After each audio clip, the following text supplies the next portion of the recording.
Hey, this is Randall King, and while your life is spinning like a Haggard record, you should make sure to listen to the Gainin Fast on Memphis podcast with my boy Aaron Schreiber. Welcome to the Gainin Fast on Memphis podcast with Aaron Schreiber, brought to you by Arlo Revolution. Each week, Aaron connects melodies and memories with fans and artists from all genres of life. When all else in life is gone, only music will be left to leave the legacy of life's adventures. Please welcome your host for the Gainin Fast on Memphis podcast, Aaron Schreiber. What's going on, everybody? How's everybody doing out there tonight? This is going to be going. Excited. How's it sound on your end? Sounds good. Sounding good? Yep. We're good to go. How far of a delay we got? A good one? Nah, not too bad. Not right. too bad. We're good. I'm glad for no little delay or no big delay. We got to get better with our hand signals. I was not following you, but we're good now. We're good to go now. All right, you ready? Yep. All right, guys. So welcome to season 4 of the Gainin Fast on Memphis podcast. Each week we connect melodies and memories with fans, artists, and passionate-driven individuals in and around the music community. I'm your host, Aaron Schreiber. Tonight we are presented by our good friends at Arlo Revolution, cinematic wedding films, music videos, and promos. You can find them at arlorevolution.com. And our on-screen sponsors tonight, Art on a Higher Wire by Joelle, original custom artwork inspired by your life moments, treasured photos, and memories. You can find her all over Facebook. And then Corey Oliphant and the original church choir. It's amazing to have him as a sponsor every single week. So I just love to have him. But yeah, we thank all of our sponsors for the continued support and growth of the show. If you are looking for ways to support the show, the heart of our I'm trying to go quick, but skipping over my stuff. The heart of our show tonight is our Patreon page. We talk about it every week. Tier star, just $1. We still do have a couple of spots that you can advertise with us. And I did see something kind of cool, which might happen this season. We're coming on like close to 1 million streams or 1 million views on Facebook, which is kind of insane. So I'm going to do the numbers. I think we're a little over 900,000, but just incredible. So thank you guys every week for what you guys continue to do with this show, just to see it, how fast it's been growing. But if Patreon is something you guys cannot do, like I said, with like, share, review, and subscribe anywhere you guys listen to the show. iPhone users, 5-star reviews if you can on those Apple Podcast apps. Really help out a lot. We did break the top, 30, I think, last week.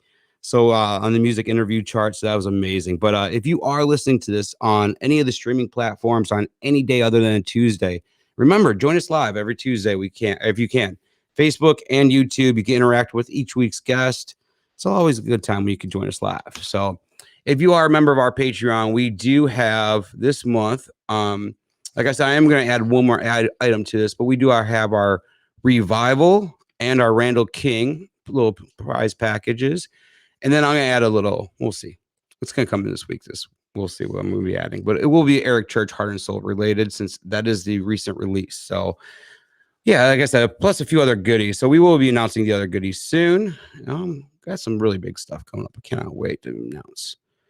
Let's see. I think that's all. Oh yeah, I did have a happy 420 too to everybody that's out there. I wanted to say that. I had an image. I couldn't find it. I was looking for it. So whatever. We don't need it. But anybody out there celebrating today, yeah, it's a good day. It's been a busy day for me. I had to work today. You know, if you guys follow along, you guys know where I work, and it's always a fun day there. But 420 is 10 times better. We had a little steel drummer, some food trucks.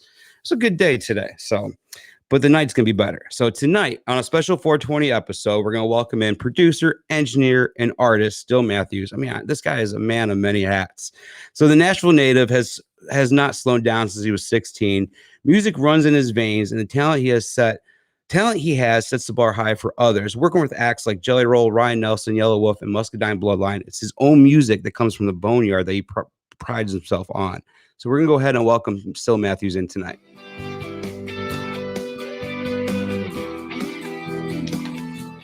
How you doing, buddy?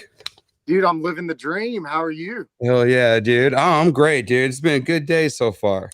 Heck yeah, I'm happy to celebrate the holiday with you. Hell yeah, man. So yeah, welcome onto the show, dude.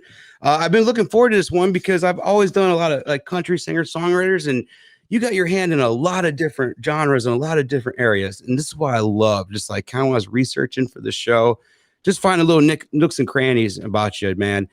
But I want to throw it all the way back, like I always do with everybody, in your earliest music memory, man. When you were growing up, I mean, what were you getting into, and how young? So like probably I remember getting, my first like home CD player. Like that was the cool thing. So I was probably like 9 years old. And I ended up getting a couple records and like all over the map. So there was like 3 records that were the ones, and it was like a Radiohead OK Computer record. I got Nirvana's MTV Unplugged in New York album, and I got this band called the Crystal Method, and it was their Vegas record. Dude, yeah. So So it's just like, where were you born first? so born in Germany. My dad was a army veteran. Did 26 years in the service, and then his dad was like a general and 30 something years in the service. So like I was the first, me and my brother were the first two to kind of break the mold and not do the service thing. So like, but he was born out in California and I was born out in Germany. And so like we ended up, there for a little bit, then Atlanta, and then Chattanooga is where I kind of like spent 13 years, which I used to be able to say is the longest I've been in a place until, Nashville recently. I've been here 17 years now. So, Right. So what year were you born though? 87. Okay, I was wondering because when you were dropping those like the Poly and the Crystal Method, I was like, dude, I was born in '82, so I was like, we had to be close. Yeah, that's why. And so my brother's an 84 baby. So like when you have an older brother, you're always like listening to what they're listening to because that's cool, right? So yeah. That Nirvana acoustic, man, with Polly and everything else on. I remember watching it on MTV back in the day. That was when MTV actually played music still. yeah. So like that record, like the Green Day Dookie record, man, like I just remember like the Blue Weezer album, like my first cassette tape I ever had was Soul Asylum, Runaway Train. Yeah, man. Yeah, man. I'll never forget that too. So, all right, man. But yeah, well, geez, man, growing up in Germany too, or being born in Germany, that's where I just did the whole ancestry thing. We traced my family all the way back to a little town in Germany. So that's pretty badass, dude. Oh, that's cool. Yeah. Yeah. I always wanted to go over there and check that out. But so when you're growing up, of course, when you get to high school and everything, you probably whatever music you're listening to. I saw a note where you kind of just wanted to do music full time, and really kind of got you into that. To the point to kind of where you left home and left school to kind of just pursue everything. Yeah. So like probably about like 6th grade, I'd like fiddled around with piano early in life because like my grandma played piano and stuff. So like she would always show me stuff when she was in town or I was there because they had this big baby grand piano. And I was like, okay, this is cool. So I'd like fiddled around. And then in like 6th grade, like I had to like take music as an elective. And so like I learned saxophone, right? So that's what I played first. And dude, I just got like super into it, right? And so that was kind of where I started. And like I just like studied jazz. I studied guys like Dave Brubeck, like guys like Charlie Parker, guys like, Miles Davis, like, and just really like got into that. And then, the other instrument that I picked up in like 7th grade was like bass. So I was like, okay, heck yeah, like I loved punk music. I loved like early like grunge rock, like that was kind of my thing. So I was like, okay, well, I can play bass. And then I think just like playing saxophone, I kind of developed an ear for melodies. And just being so into jazz, like I would practice improv a lot. So you're just like having to write melodies on the fly. So I was like really studying the way that chords worked and like how to get in and out and like when to hit what. And so like I think like naturally when I started like writing songs, I would just like in my head play saxophone and like, okay, well, here's the melody I'd play on a horn. Like, why couldn't I sing that? And I think it's what kind of has like created a unique writing style that I have that's probably a little bit different. But hell yeah, man. Yeah. Yeah, well, my wife and I, when we went down to Nashville this past weekend on the way back, I'm like, I'm just gonna dig into everything I could find on this guy on iTunes and everything. Dude, it was awesome, dude. Yeah. Which one were you singing back over? Oh, Gemini. Yeah, she liked that one, dude. That was a nice one. Yeah, Gemini's cool. We just dropped the animated video for Gemini recently. That was so badass too. Yeah. So I've got a lot of animated videos coming up. So that's like what I've been kind of like the other side of the creative and how I can uniquely like position myself. It's like, okay, well, yeah, I'm a little bit older of a guy being, born in 87. So I was like, okay, well, cool. Animation never dies, like who knows what the dudes and the gorillas look like. dude, right? And it was always cool. I mean, animation was born like kind of like where I was born, just watching all that stuff, and especially where it went with the gorillas, dude, and seeing that. Yeah, and we were old enough to grow up with Saturday morning cartoons. Yeah, right. Exactly. Like, kids these days, they miss the Saturday morning cartoons, man.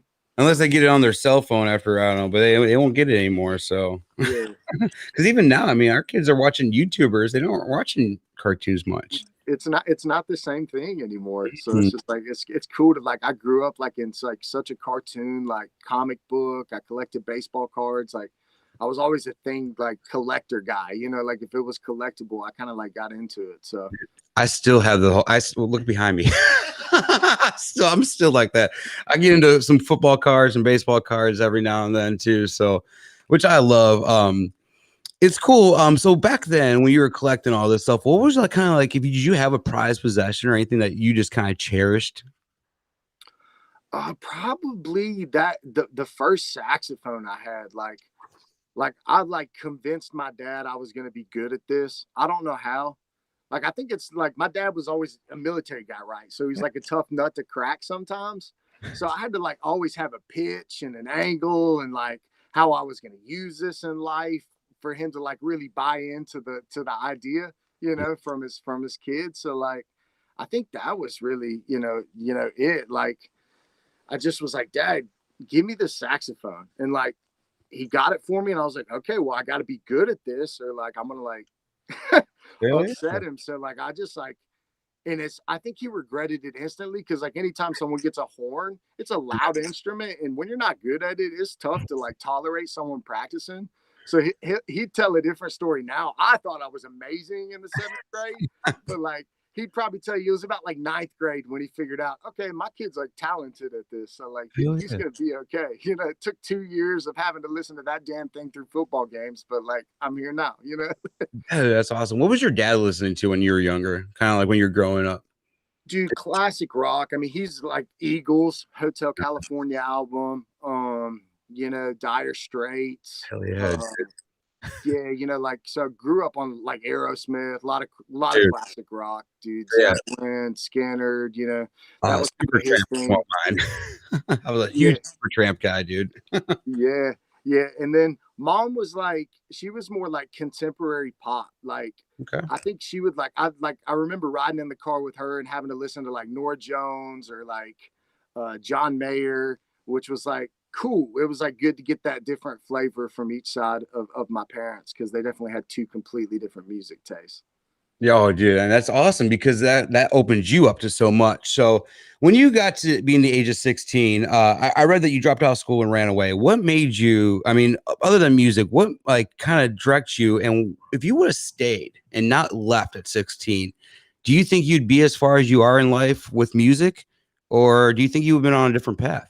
I'd undoubtedly be on a different path. There's no way I'd be here. It was kind of like I just had this stirring in my soul. There was a bunch of life shit that just like happened, like I was just going through stuff. Like my grandparents had died and they were super close to me. My brother had just gotten arrested.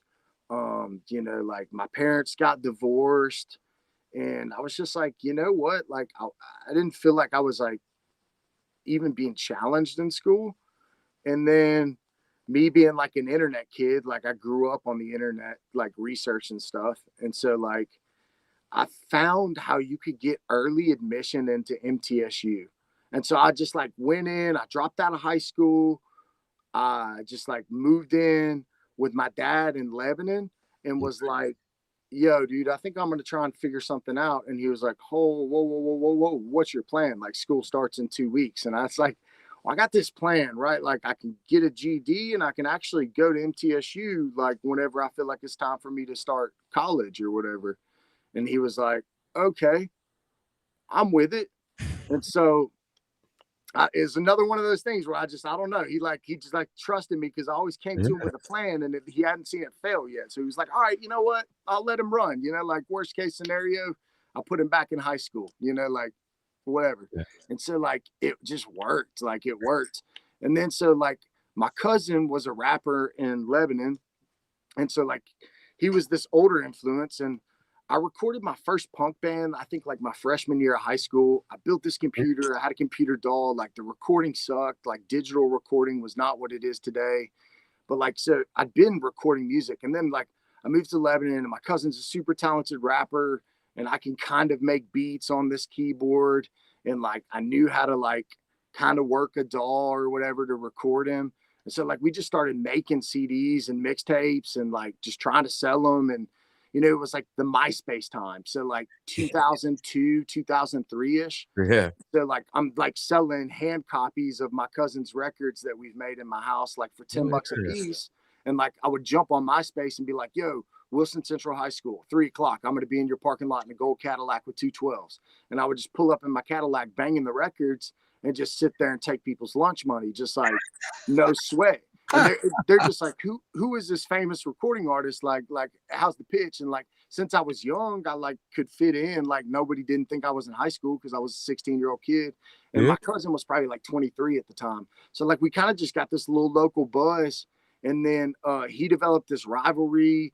And dude, this guy murdered one of our fans on the square in Lebanon. And so like, it kind of like scared me straight to be like, okay, like my plan coming here was to go to college. So like, I picked out MTSU because they had a recording industry program, and like I just got in. I did the GD and just like enrolled and like started actually when I was 17. So it like worked out way better because I'm in college a year or 2 years earlier than I should have been. You know what I mean? So like, for me, it like, I don't know. I just like rolled the dice and like it worked a lot. You got at least one of those lucky rolls every now and then. Yeah. My brother is worked, man. You worked for it. Yeah, my brother's the exact opposite. Though, like he had a lot of these dice rolls, and they just didn't come up. Yeah.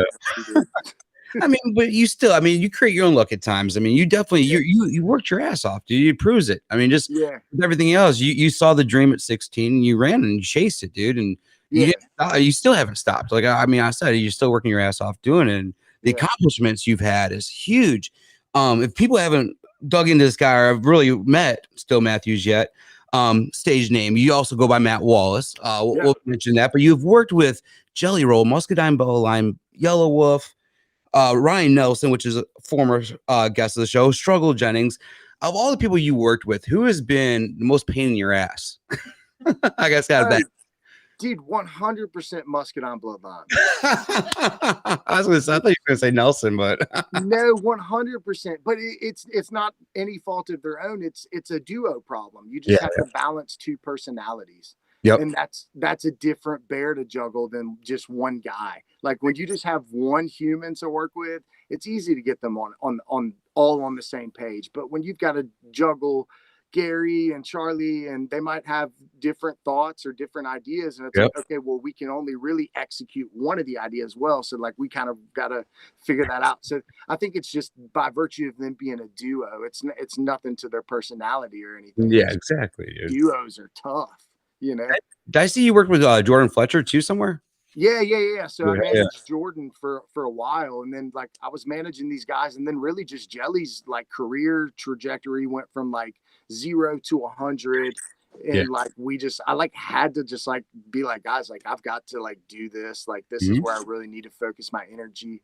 And plus like Jelly's message and his music is like what I believe in, and it's like an easier thing to sell. Like I didn't grow up listening to country music. You'll see like of all those things I listed, not many of them were even country related. So like I grew up like listening to this stuff, and like Jelly's just message and how it speaks to mental health and like addiction and suicide, and like the topics that he talks are just like, it's just like I get the messages in the inbox, you know, about him saving lives. And that to me is worth way more than I could ever accomplish in the country space. Just seeing that what he's branched. I mean, we could dig into him with the work you've done with him in a little bit, but like my father's like almost gonna be 75 soon. And he came to me and was like, dude, have you heard of this guy Jelly Roll, the song Save Me? I was like, yeah. I was just like, and to see like the generations he could just reach out to is just amazing. But so you're go ahead. You look at Jelly and it's like unfiltered authenticity. You're like, no, this guy needed someone to save him at some point in his life. Like Yeah. He's not singing a song just to sing a song. He's singing a song because like that was like real to Lived him. it. So, Yeah. yeah. So I think that's why he's able to connect. He's just so charismatic with his just like tenacity and his energy. It's just like it's an awesome thing to just watch him touch people. Like it's the craziest thing because like we'll be in the most unsuspecting place, and he's the guy that like hears an old lady like sneeze across the room, and he like yells "bless you" and waves, like 6 tables over, and you're like, what? This is incredible. And when you look at him, you'd be almost intimidated by the guy. Oh yeah, I mean he's every bit of 400 and something pounds and 6'2", and like just big body built guy. Like he's not the kind of guy you'd be like, oh yeah, he's gonna be super nice to me. But then like you're like, what? It's like the curveball factor. He's like, and he has the coolest story because he's like, well, I grew up the first 25 years of my life being a grizzly bear, so I guess I can be a teddy bear now. I was like, I love that. Yeah. That is awesome. So I want you to explain your sound really quick. So your influences, you come from like Johnny Cash, The Weeknd, Post Malone, and Nirvana are influences that are posted. You consider yourself alternative anti-pop, but I want you to explain what you consider alternative anti-pop, and maybe tell me about one of your influences that might come as a surprise to people that might not know, hey, you're influenced by this person. Okay, yes, sick. No, totally. So like I think anti-pop. So like if you listen to pop music, like did you listen to the Blacked Out record? Yours? Yeah. We listened to all. So super like happy pop melodies, but like the lyrical content is like negative feelings, right? And so like that's the idea of anti-pop. So like obviously the guitars are driven, and some of the songs is a lot more rap. So you'd almost put it in like sad boy rap, like Lil Peepish kind of. Well, even with like the Blacked Out video and everything with that, it goes a lot. I feel like it goes a lot with that whole of it. So it's like you hear the music and you're like, oh, this is a pop punk song, but then you're like, no, this is not a pop punk lyric song. This is not Stacy's mom. Yeah, right. Well, go ahead and tell me about something that influenced you before I ask this next question. I forgot about that. I mean, I think it's probably a lot of like the old like Etta James, a lot of the like old more bluesy R&B like just roots singers that I grew up listening to, like Motown, a lot of Motown cats. Like I love Motown. I mean, it's just like there's something to it, like and then like picking out country artists. Like I think why I did so well in the country space was because I didn't like necessarily love country music. So when I heard a country artist I like jumped into and like loved, it was because okay, well that guy has got something special. So the first client I worked with in the country space was Luke Combs, right? So I was a CPA before all this manager stuff, and I had a business management firm, and Luke was like one of my early clients, right? Nice. So like Luke was one of those guys where it's like, I don't love country music, but I love what this guy's doing, So it's like, and I think it's because like Luke would even tell you like country was something he found later in life, and that like earlier in his roots, it was cats like John Legend would be an inspiring singer. Like I love John Legend. I listened to that Get Lifted record probably a million times. Kanye West, like Lupe Fiasco, like Common, Chicago rap was like the biggest thing I was into. I wasn't as much a New York rap guy. I love it. Like Outkast was probably my just like diehard Atlanta rap group that I could go for. I was a huge Royce da 5'9" guy because of his independent movement. Like, so yeah, I mean, it was just kind of like all over the place. And like, I think I fell in love. Like my grandparents, they ran a new,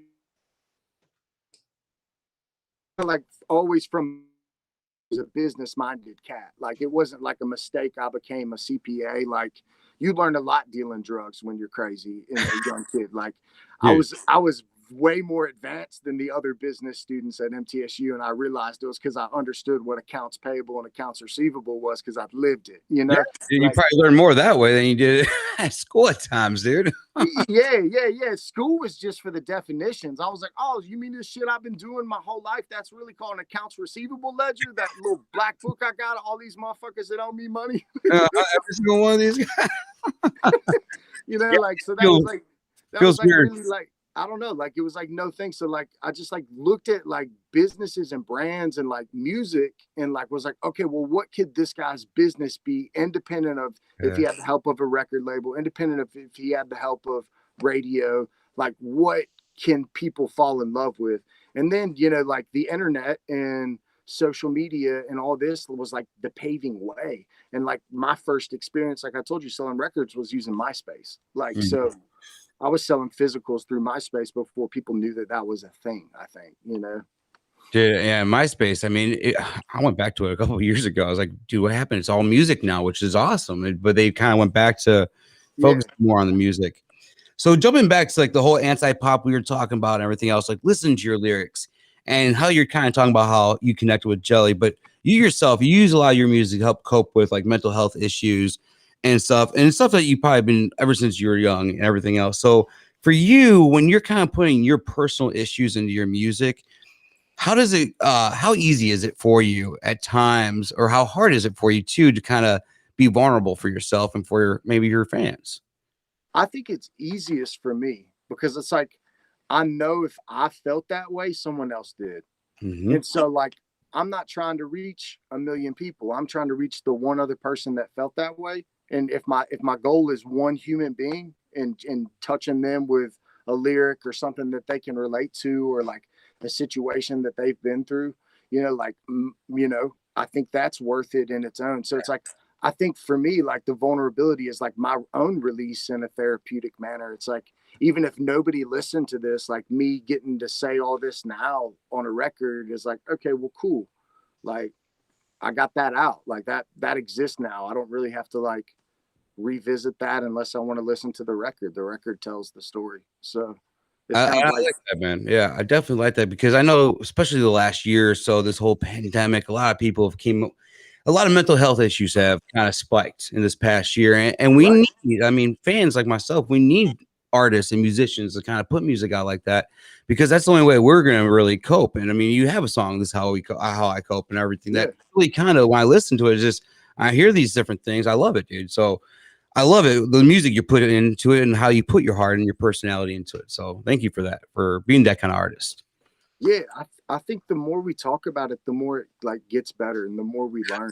You know, like if someone can take my story about addiction and like mean that they're not going to be, you know, addicted. So I'm proud California sober for 10 years, you know, like cheers, bro.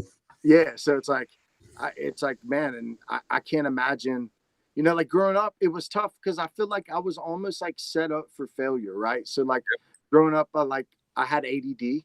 So immediately, what do? They give you Adderall or Ritalin. Yep. And Ritalin. You start being addicted to a stimulant at an extremely young age. Yep. And then they expect you to get into the real world and not like other stimulants. And it's like, well, you've been classically conditioned your whole life to use this. So it's like, okay, well, how do you break that cycle, or how do you break that habit? And I think for me, it was once I started like really like, okay, well, I can smoke marijuana and I can do this, and it like makes me feel better. Okay, like that's a cool happy medium for me. Now my mom probably doesn't love it, but you know, my mom's a deacon in a church, you know. You know, so like I think once Tennessee legalizes it, she has no problem with it. I think she just thinks that it's not the laws of the land currently, right? So like, and that was me growing up, dude. In high school, like I had the ADD and I was on Ritalin, but around like the age of 15, 16 was the first time I ever smoked pot. And the minute I smoked it, I was like, whoa, okay.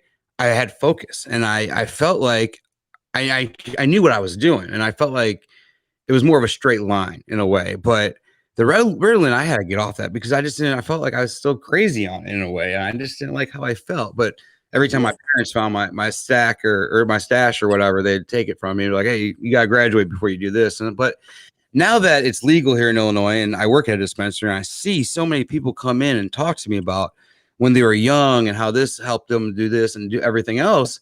I just love hearing these stories and love how far it's come, and just to see how it's being used now. I mean, you know, my wife works for a cancer hospital, and I'll look up and see some patients with like their badges on, and it's just cool to see how like it's all coming together now. And it's just been so long for it to happen. Yeah, no, it's incredible. I have an autoimmune disorder called Still's disease, kind of where the name comes from. So Okay. like that was one of those things where they just put me on all these drugs and I tried them and I just had like terrible side effects, man. And then like the Vandy dude was like, well, what did you do differently? And I was like, well, I haven't been smoking pot since I've been seeing you. And he's like, well, just smoke pot again, kid. Like, it's kind of like rheumatoid arthritis. Why don't you try that? And like, dude, started smoking pot again. And that autoimmune disorder I've had's been in remission since. So it's like, I don't know if there's science to it, but I feel like, you know, like we're in a place where we need to find out if there is science to it, you know? Exactly. So, But I love seeing definitely like the older generation now coming back to it too, and seeing, because you know a lot of our parents tried it when they were kids too, so they can't lie about it. My dad would have been like 18 and 75. Yeah. No chance. Doug Wallace wasn't like just going mind blown. He tells me about taking Quaaludes, and I'm kind of slightly jealous. Right. So I want to know, I see when I went on your website and I saw at your store, and a couple, I shared them a little bit earlier if you guys saw on screen, some Polaroids, and I've seen a couple people have tagged juniors. I want to know the story about the Polaroids that you put out and everything else, because I think it's unique. I've never seen many people really do this. Yeah, so I've got like it's just funny you ask. Dude, I got probably like 100 Polaroids upstairs in these little 2 black books, and like I'm just collecting them. And so like there's actually a few for sale on my merch store. So like 101 Polaroids was kind of like my thing. I was like, all right, this is cool. You know, one of my bands, I did an artwork, Muscadine, the Enemy artwork was the first one where I used a Polaroid, and I literally took that picture of a Polaroid I'd taken on my countertop or whatever and did the cool and made the Enemy artwork or whatever. So that was like super dope. Like, and I was like, okay, well, this is kind of my thing. I like Polaroids. Like I've literally got it sitting right here just in case like there's someone in the studio. So like every time someone comes through, I snap a Polaroid and usually take 2 or 3, give them a couple, and then keep one for my collection, and just like kind of just saving them up for one day. Just like, it's like you could say, hey, this guy was here, or this guy was here. And it's like, I don't know, there's something about analog gear. So like, my big thing is I've always been a mix and a mastering engineer. Yep. And so like, as we've moved more into digital music, a lot of people have gotten away from what I love, which is analog recording equipment. And like, if I grabbed my camera and showed you, you'd see I'm sitting at around probably an island of about $100,000 of analog recording equipment. Nice. And there's just something special about analog. It's like a Polaroid truthfully is like a one of one thing. It's like an analog image. It's like, you know, you have this, you can make a digital copy, but that's about as good as you can do. Like, so it's like you have something that's like a piece of time, and there's something just like special about that, I feel. That's why I'm such a vinyl fan too. I still I love the whole antique feel and just everything of vinyl. I still have my parents, when they first moved to Chicago, their first piece of furniture they bought in 1969 was this big old vinyl stereo player, dude. And I still have it. It still has a for sale tag in it and everything for the date on it and shit. And it's cool because like I'm a diehard Church fan, Eric Church, so I'll put like his newest album and stuff in there and listen to that. And my dad will be sitting there and hear it, be like, so it's kind of cool that it's kind of stood the test of time and still be able to play that music. Yeah, no, I think that's like the cool thing. It goes back to just being a collector kid. You know, like this is another thing I can collect. Yeah, exactly, dude. I still got the old Cheech and Chong ones, but they're missing the rolling papers. I asked my dad where they were, and he never told me. But so we were talking a little bit about Jelly Roll earlier, and you're featured on the song "Overdose" with Jelly, and I love it because you gave the shout out to Ryan Nelson with the T-shirt. Yeah. But tell me a little bit about that song, because that definitely feels like more of a personal song. Did it come from you? Did it come from Jelly? Where did that song come from? And how did the whole collaboration come on together? Man, me and this kid, Britt Wilder, kind of had this hook idea. He's one of my favorite dudes to write with, dude. Super talented kid, super dope. So we had this like super cool hook idea, and you know, we were rounding out the Self-Medicated album. And we knew we had to like deliver at least like 16 songs. So Jelly had like 13 or 14, and we just had this big old box of beats. So me and my production partner probably placed like 12 beats or so on Self-Medicated. So that was a big win for us, like in the production game. So like Overdose was one of those beats that we'd had, and I just had this hook to it. And Jelly super loved the hook and kind of like changed a few things about it to make it a little bit more Jelly Roll. And I was like, oh, dude, this is so cool. And then we were just kind of like trying to finish out the album. And I went in there early one morning because I'm like a super early guy. Like I wake up at 6 a.m. every day. Like there's like not a question about it. Like Mine's 4 a.m. So yeah. So it's like I got into the studio and me and the engineer were just sitting there, and I was like, dude, when we wrote this hook, I wrote a verse to it. Let me just go in there and see how I sound on this M49, because I was like, this might be a microphone I want to buy. It's like a $7,000 mic. Yeah. Nobody's in the studio. We're sitting here twiddling our thumbs. We paid the engineer and paid the time. I'm waiting on the guys to get here. Let me go spit this verse. And so I'm like spitting the verse, and about at the end of it, and I hear Jelly like had walked in or something and was in the break room or whatever. And he was like, bruh, that shit you just spit in there was so fire. And I was like, for real?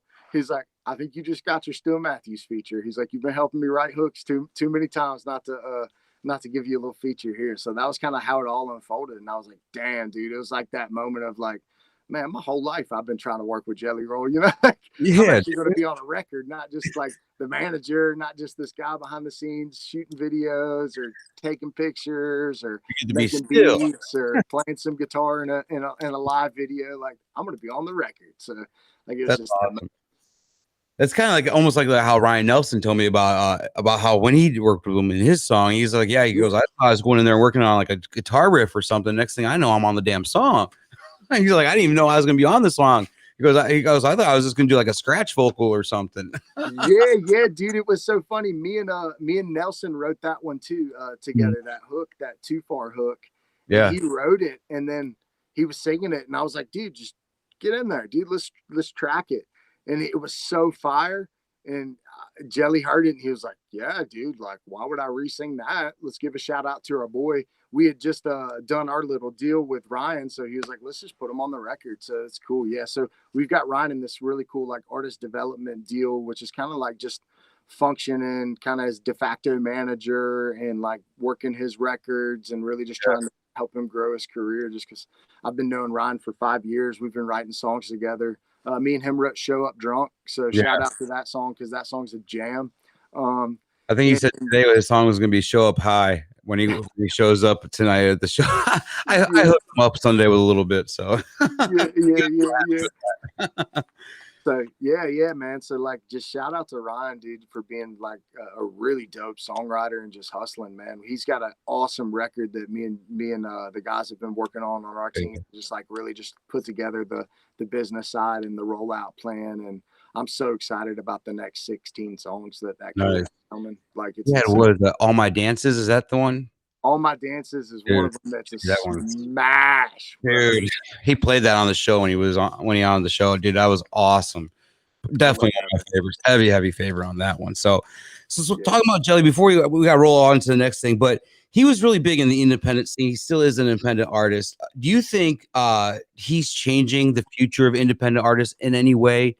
And do you think that's what we're going to see maybe down the line more with artists be more independent than they are over our labels? I kind of been seeing that a lot as is now. Yeah, if you don't look at what me and Muscadine Bloodline and Jelly Roll have done, and like take that as a blueprint, you can completely miss the life lesson if you're an independent artist out there. Like, because what we did, whether you get the record deal or whether you stay independent, you've got a business. So do it independently and steal that blueprint and figure out what it is that's going to make you and separate you as an independent artist, and drive that home and be active on your socials and do all those things, because that's the blueprint. And then when you go into a record label meeting, you have leverage to get a real advance, to get real terms, to get real deals, even if you want to sign a deal. Otherwise, you're stuck in no leverage. Like these artists that walk into a deal and they sign a deal and they have no buzz going, and they're like, hey, well, that's why the label owns your masters. Yeah. You couldn't build a business your damn self. Exactly. I mean, they owned everything on you and you really have nothing going in. So dude, that's some of the best advice I've ever heard. Honestly, I'm not even gonna lie. Everything you just said right there is awesome for anybody that's like independent out there. Listen to this guy talk, because I really think I see more independent artists coming out and being successful, dude. And especially with TikTok, dude. Now, I mean, it's crazy to see how overnight success is on TikTok for so many people. Yeah, and like it's just a real world. You can touch millions of people now without a record label. You couldn't do that when I was growing up. Like when I'm 16, you had to get a deal. You had to get distributed in Oh, you stores. get exposure almost. Yeah. Yeah, or else you were just some local band that played the fucking local bar. You know, like that's what you were, and nobody like. I don't equate that to success. You know, like I don't know, like if music's a hobby, then just approach it that way. But if you really want to be successful, you have to do the things that are building the business, because it's only 20% of it is the product. It's 80% of it is the business. It's a and brand. the infrastructure and the team you put around you. And it is so valuable to stop hiring people for connections and start hiring people who can add 5 to 10 times the value of their fee to your bottom line. Nice. And if they can't do that, then that's not the person for you. If you're looking at a manager and he can't make the 15% that he's asking you for a laughable percentage, like anytime I go into manage or work with an artist, if my percentage is 10%, then I'm looking at it like, okay, well, I need to get this thing 10 times bigger because I want to make what the artist is now. I want to make 100% of where it's at now.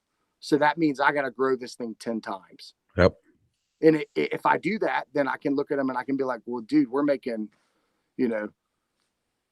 infinitely more, money here. Like, what's the little fucking 10% you got to give me? And he's like, yeah, you're right, dude. Let's rock star this life. Like, is it going to keep doing this? Like, and it's like, yeah, it is, because we now have broken the cycle of like, because you couldn't do what old artists could do. Like, they got to sell a vinyl, then they got to repurpose it on 8-track, tape, CD. My dad has every possible way you can have Hotel California possible downloaded on iTunes, a video disc or whatever they had back then.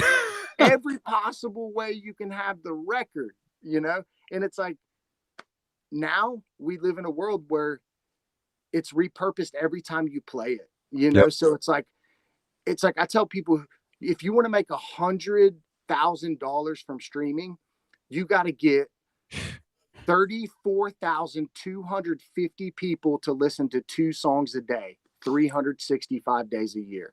Yeah. That's all it takes. You got to have 34,250 real fans if you want to make $100,000 from streaming revenue. Yep. And if the label's not participating in it because they don't own it and you built that business on your own, you've got a 6-figure income for yourself. Yeah. So it's like, be realistic with your goals. And I think like set them and run. And like, that's why I work with Jelly. Like, that man has a vision, and it's maybe not always the A+ idea, but it's an A+ execution. Exactly. And he's so damn real and just down to earth with everything. It's just, he's a no bullshit type of guy. And that's what I think a lot of people like. And yeah, I think that's why he's so relatable. And it's awesome. I mean, what he's doing and what he's doing for other people out there with his music and what you're doing too, because I mean, you're the man behind most of it out there. What you all have been doing has just been amazing, dude. That's why when I first reached out to you, I was just like, dude, I just love the work you guys have been putting out, because it's just been phenomenal with Ryan Nelson and everything else. So, because Ryan Nelson turned me on what you guys are doing. Yeah, this Ryan Nelson stuff is gonna like blow people's minds. I'm so excited to like show that kid's personality too. Like, one of the things that we've done really well is that I think people neglect YouTube. Like, YouTube out there, for any independent artist that needs to know this, is the largest DSP. So if you're not releasing your music on YouTube with a visual, you're saying, I'm not releasing my music to the largest platform I have to release music to. Yep. Because there's 2 billion plus active users on YouTube, and Spotify, Apple Music, Amazon Music, Pandora combined is dwarfed by just the users on YouTube. Oh yeah, YouTube is just, if you could get on YouTube and get into the algorithm or get a niche on there, that's phenomenal. And it doesn't take $20,000 videos. It doesn't take that. It takes really strategic, consistent content. Yep, exactly. I mean, people want to see you active. I mean, that's what they love. If you for a couple of days you disappear, they're gonna move on to somebody else for sure, dude. Yeah, like one of my favorite videos that I've gotten to shoot over my career was when I was working with Jordan Fletcher. He didn't have any budget. It was before he had his pub deal, and we shot this cover song video. And I literally just have my DSLR. He bought me lunch one day, and that's what he paid for the video. Yep. You know, like that was it.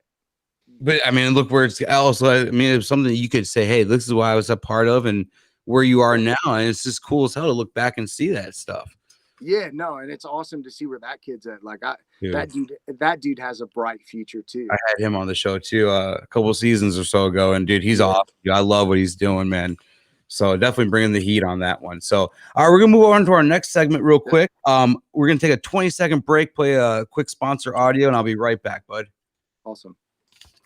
This episode is powered by Pod Decks. Pod Decks are unique interview questions and episode starting prompts in the palm of your hand. So whether you're a new podcaster or existing broadcaster looking to grow your audience and have more meaningful conversations, you're going to want to check out Pod Decks.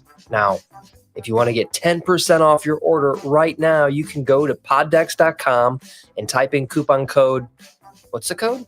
Fast on Memphis. Yes, that's the code. Check out poddex.com. Take your podcast to the next level. All right. Had to pay the bills on that one real quick. All right, dude. So, well, my sponsors are little pod deck cards. I picked a couple cards out earlier. And the questions I picked out for you that I wanted to kind of do a little differently tonight, which one was, which quality do you think is more important for a musician? A unique style or a technical skill?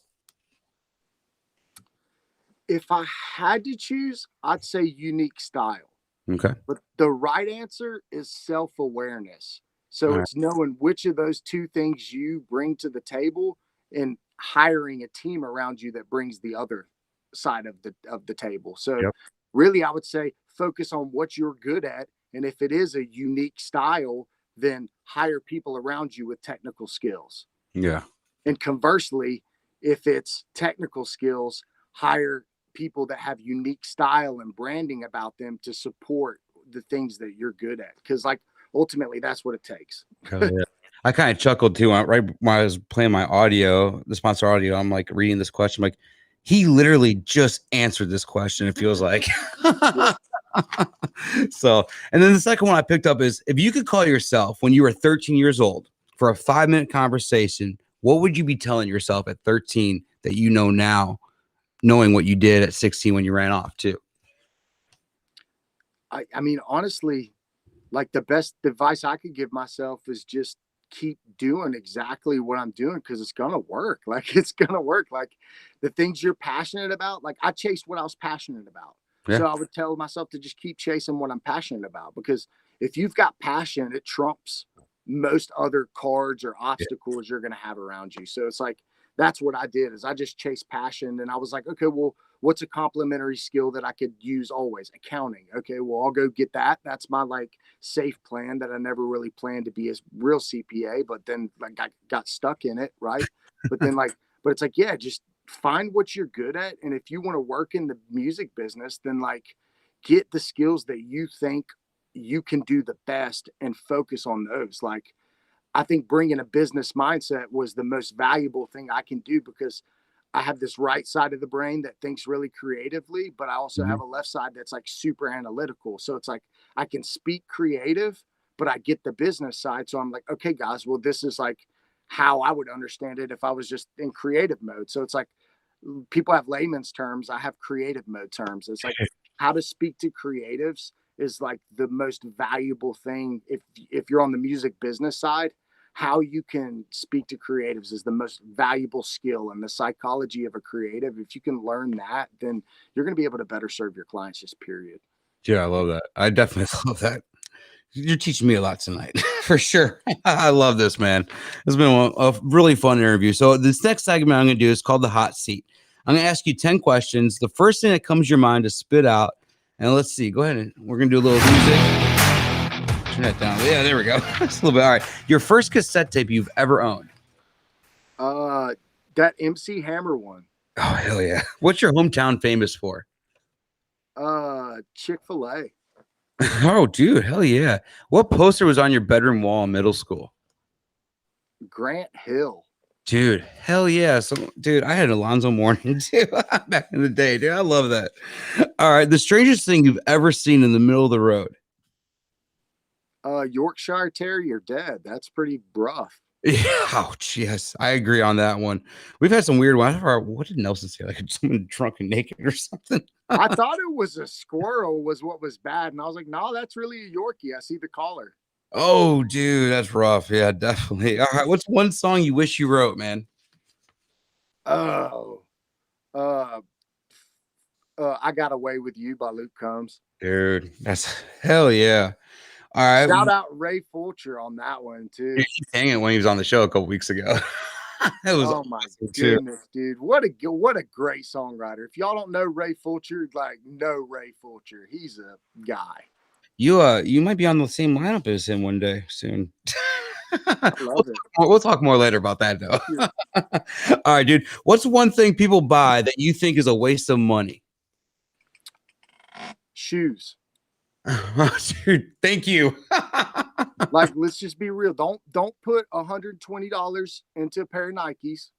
Get on TD Ameritrade and put $120 in Nike stock every time you want to buy a pair of shoes. Dude, I love that. I love that, man. I wear New Balances and flip flops when I can, or sandals. So Yeah. I see people spend $200-300 on shoes. I'm like, how can y'all do that? Come on now. So much. Man, I wish some of these rappers, they like shoes, you know. Yeah, those little Nas shoes ever get released, or they just pulled them, didn't they? I think they had to pull them. That was insane, dude. Putting blood in All right, dude. When you're ever out on the road, or you've been out on the road, what's been the cleanest bathroom you've ever found? Oh wow. Oh man. I'm trying to think of who actually has a clean Ryman Auditorium. There you go. All right. That place is always in tip-top shape. Nice. I love it. What's the most annoying bill you have to pay?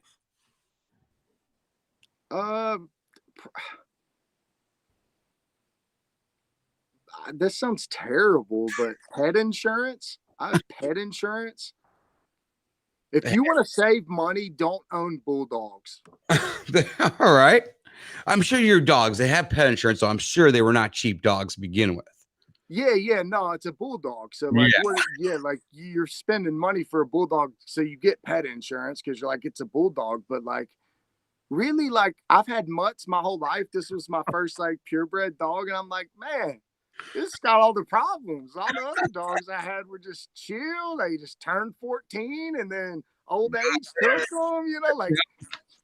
It's like bulldogs, man, tough. Yeah, dude, that's funny. And then the last two are the oddest job you've ever taken to earn $1. Probably valet parking. Dude, right? And then the last one, something that's on your bucket list, something you might still want to achieve in the music industry, or just something in life that you want to accomplish. Yeah, I'm trying to break 70. So avid golfer over here, and I'm trying to break 70. My low round is 71 off the tips at Pine Creek, and I'm like so dying to get in 69 land. Nice, man, nice. I've never really got into golfing. I think the last time I golfed, my wife got really pissed at me because it was my rehearsal dinner night, the rehearsal of our wedding. And the country club gave us a free round of golf, but I don't really golf, so we just chase the drinking cart around, or the beer cart. And I think we're on like, I don't know, one of the last holes or whatever. I just see her on the balcony with her hands on her hip, just pissed. We were like an hour late for rehearsal or something. I'm with all my guys. I was in deep shit because I wasn't the soberest at that time either. Yeah, no, I feel you. I play golf with Jelly too often, and I'm like, dude, are we gonna start drinking on hole 3? Because I'm not making it to 18, dude. That's his golf game. Like he started playing in the quarantine just because it was like, okay, well, we can go out and get out together, chop up business, kind of like gives us 3 hours, like we weren't going into the office as much because it's like pandemic or whatever. So like, yeah, he like from where he started to where he is now, like he's like upper 90s, mid 90s. So, I mean, definitely fun to play with. Hell yeah, dude. And hey, Anybody breaking 100 or is like easy to play with for me because they get it. They're good enough at the game to be like, oh, you know what? I'm out on this hole. I'll pick up back on the next one. You know, like, I just hacked 2 in the woods. I think I'm gonna take a break. You know, like I love it, dude. Golf is mindset. You know, it's just like if you're out there to have a good time, then the rest of it just happens, right? Exactly, dude. I definitely feel that all the way. All right, dude. Before we wrap up the night, we're gonna get you to play a couple songs for us. The first one I know you said over and talked about Diamonds and Gold, which is going to be released. If I read it right, was May. I did find an article that was out about 3-4 weeks ago that I was reading online. That said this was going to release sometime around May or so. Is that still true? Yeah, totally. Just got the edit back for the animated video, so that's like super sick, right? Sweet. I cannot wait to see that. So set this up a little bit. So tell me a little bit where Diamonds and Gold came from, man. Yeah, so Diamonds and Gold's a record I wrote with my buddy Sam Crabtree, who Sam writes a lot with Nelson too. He wrote the Way My Heart Breaks. So shout out to them because that's like my favorite Ryan Nelson song. I love that one, dude. It just like gets me. And so like me and Sam were just sitting around one day and just like writing kind of, he doesn't play guitar. So I'm like the guitar player. So I was like strumming this thing and I kind of just like belted out this hook. And he was like, is that like a song? Or are you singing a song that's already out? And I was like, no, dude, it's just this little guitar riff I was coming up with. And he was like, all right, so we're going to write that, right? And I was like, yeah. So we called our dude, Adam Church, and Church came in and like, between that one and it's so funny because the same people wrote Tennessee, the other one I'm playing. So like nice. Both these songs I'm playing tonight are me, Sam Crabtree, and Adam Church. So yeah. So like that was a cool vibe. And these are probably more country records. So like a little bit closer to that. So that's kind of where we're at. So so Diamonds and Gold, the song that's gonna come out in May with another animated video, you said? Yeah. Dude, that is so cool. I love the fact that you're doing all these animated videos. So I cannot wait to see all these. So yeah, so like the animated video started with Jim Not Queen. That's the first one. Okay. So it'll tie into Diamonds and Gold, and you'll see how it ties in. And then the third song, How You Left, will be the like cap out of that little animated series. Nice. And I'm gonna have comic book lyric sheets that you guys will be able to get that are super dope. Only gonna make 500 of them, but like yeah, I love that. Super dope comic book lyric sheets, like because like I said, that limited stuff. I love the artists when artists do that, the limited stuff, like your Polaroids are 101, and now you're gonna do the 500. I love that, man, because this makes things. You're a collector, dude. And it makes things more valuable when you know there's only so much that exists with this item. So I love that you do that, dude. So, who does your animation? Do you do your own animation, or do you got someone that does it? So we got a creative director in-house on our Jelly Roll team. So me and Ryan write like a lot of the stories and the treatment. So shout out Ryan Hoodie. He's kind of been my dude for that. So I've just been writing music video treatments forever and like have produced a lot of music videos, but he's like a true director. So like we get in really hard, and then shout out to our dude Sebastian, who's the actual animator. And like, so it's kind of a funny story. So like we like had just kind of talked to him via text or whatever, and he bounces between the United States and Colombia. So we got like our first ones, and I was like, you know, grew up in the South, y'all, like don't speak Spanish by any means. And I'm looking at it and I like squint in. I'm like, it says Asina. All right. So this ain't English. So I was like, okay, cool. And then, so like the first video turned out dope and I love the animation. And I was like, okay, cool. So then we were doing the second video and we FaceTimed Sebastian for the first time.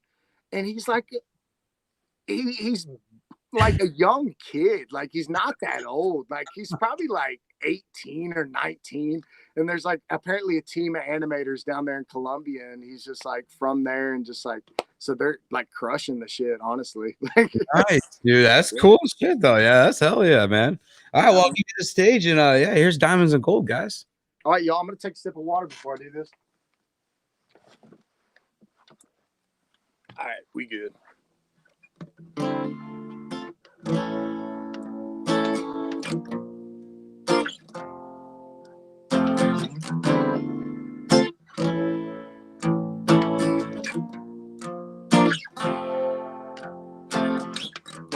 That little black dress, tattoos and black ink, leather jacket on the bed, and a muted TV. Elevator takes her 41 floors up.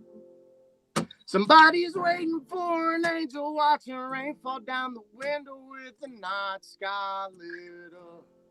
Diamonds and gold, getting high when she's low, high heels and blow. That's just how a night goes. Tiptoeing on the tile, taking a necklace off. Lipstick on the mirror means more than writing on the wall. Waving curtains, waiting, satin sheets on the floor. Now she's leaning on the railing with her bare feet on the table and a deadbolt on the door. Diamonds get old, getting high when she's low, high heels and blow. That's just how her night goes. Diamonds and gold, getting high when she's low, high heels and blow. That's just how her night goes. That little black dress, tattoos and black ink, leather jacket on the bed, and a muted TV. All right, dude. I love how you put everything into your songs, dude. I really love your lyrics and how everything goes together, and how you don't care, dude. You just really just put it all out there. So I love how real you are, dude. I'm sorry, I was getting into that song, and I was just first thing that popped in my head after that song, dude. I was like, gotta do it, gotta holler at him. So you said the next one's Tennessee. Tell me about this one, where it came from, kind of the whole writing process with this one a little bit. Yeah, so this one was like one of my more country ballads, and like wrote it and was thinking like, okay, like what would like a Eric Church or someone kind of write, and like because Adam Church is a huge Eric Church fan. Yeah. So, okay, well, like what's a cool song for him? And so we wrote this song called Tennessee, and it's like super dope. It's kind of like about like coming to Tennessee and trying to figure it out, but then like maybe never really, like figuring it out. And then like you're going to make peace with the world, and you're going back to your hometown, which for him is Carolina. So like you'll hear the Carolina drop in the hook. And so like it was just kind of like about like what this world is. So like I don't know, it's just like that nostalgic kind of throwback, kind of more like country, Jason Bell, singer-songwriter kind of feel. That's another thing. Like, if you guys have not dug into still, definitely dig into his music, because your range of just genres, I mean, it's kind of almost like Joey in a way. You could just jump around, dude. I mean, you could be in here and throwing down the raps and overdose, or just throwing out some badass lyrics just now and just like some acoustic guitar. So I love how you're versatile and how you range just all over the place, dude. I appreciate that. Yeah. I'll give you the stage. Here's Tennessee, y'all. All right, y'all.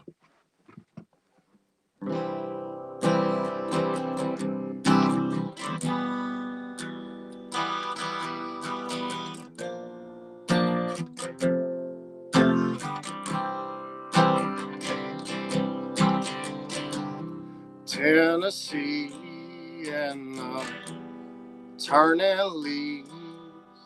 Oh, 90 miles is all that I've got left. 40 east and that shotgun seat is a phone you won't be calling to save your breath. I'm on my way to Carolina. Cold Creek water's waiting on me.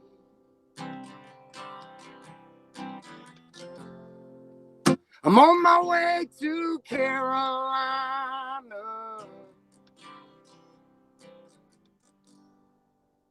If I can make it out of Tennessee.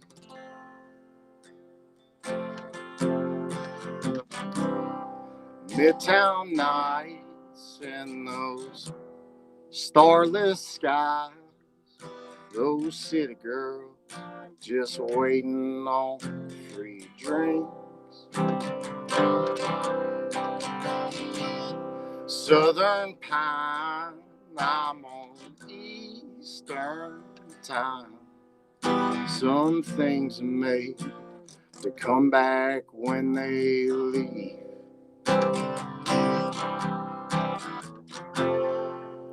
I'm on my way to Carolina. The Cold Creek water's waiting on me.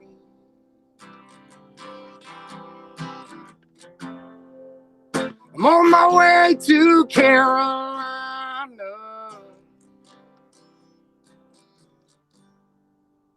If I can make it out of Tennessee.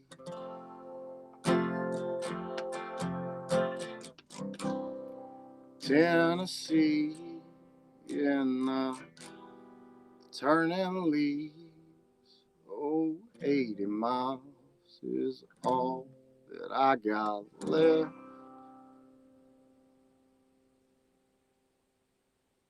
Dude, that's another one, dude. I guess like you're painting that picture, dude, with those lyrics. I love that, dude. Love that, dude. Sam Crabtree is a machine at the lyrics. Dude, I'm gonna write that. I gotta look this guy up.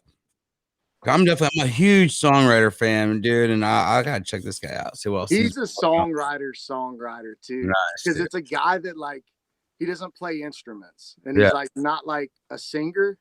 So he's like had this like, how do I create in a songwriter's room, and like I want to be in there, and like lyrics are this dude's thing. So it's like I'll have an idea or a story, and he's like, okay, yeah, that's a story we can tell. And I'm like, yes, I love it. Dude, that's awesome. I've been seeing our live count going up and down tonight. I just realized that at 8 o'clock 10 minutes ago, we lost a lot of people because Eric Church went live. A lot of our fan base is Eric Church fans, and I forgot he went live on Amazon tonight. So yeah, I was like looking, I'm like, man, we lost a lot of people 10 minutes ago. What happened?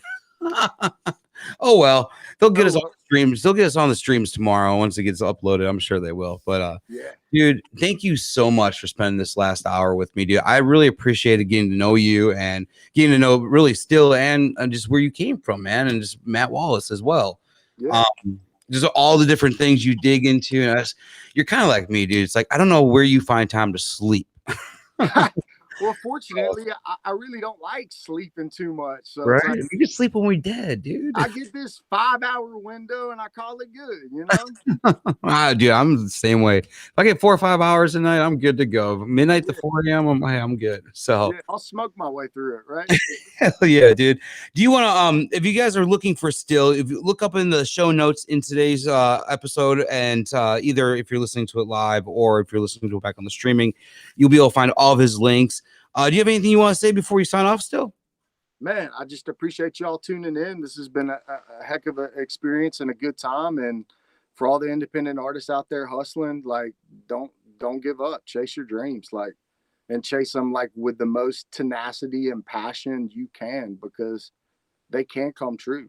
Hell yeah, they really can. Like all of them can. Like you just have to like envision it and execute. Like don't get caught up in ideas, get caught up in execution. I mean, you're living proof, man. Dreams do come true. I mean, you had that dream at 16 and you went for it. You ran after it, dude. You haven't stopped running for it. I mean, you're going to get some great things coming your way. I know 2021 is going to be a good year for you, bud. I love it. I appreciate it, man. All right, man. Thank you so much. And next time I'm in the area, I'll holler, dude. We'll definitely have to get together sometime. Appreciate it, man. Let's You do it. take it easy and have a good night. Have a good 420, dude. Yeah, bro. Happy 420, y'all. All right, man. We'll talk soon. Later. All right, guys. That was awesome. Let's go ahead and let's go bring you on. There you are.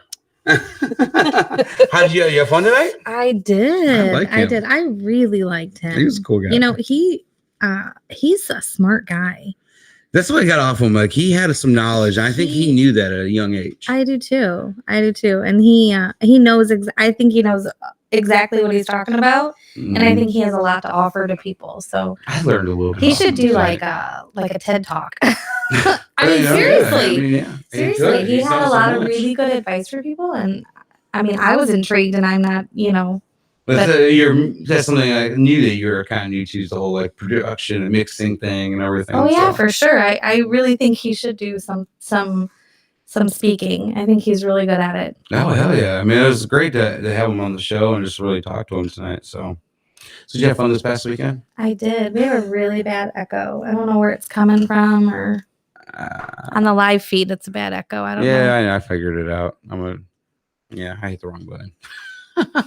It'll catch back up in a second. Okay. It should be better. I was like, I didn't push any button I wasn't supposed to push. That's my bad. Sorry, y'all. I unmuted the wrong. Yeah. We're caught up now. We're caught up now. But no, I was just saying, I do. I really think he has a lot to offer. I think he's incredibly intelligent, and I think he knows it. And I think you're right. I think he's got a bright future. Yeah, he just knew what he wanted and ran for it. Mm-hmm. That's why I love it. No, that's super cool. Very cool. And you survived Nashville, so that was good this whole weekend. I did. I got her out of the house. A little bit of anxiety, but I made it. We saw you guys this weekend. It was good to see everybody. We had a great time. Saw Chris Duffy over here commenting. It was great seeing you, meeting you this weekend. So if you guys don't know what we're talking about, Jillian and I, we traveled down to Tennessee real quick this weekend and crashed the church choir party a little bit that they had in Lynchburg Saturday night, and went and hung out with our friends and Raised Rowdy on Sunday night. And others writers round. So they got another one coming up the first weekend of May.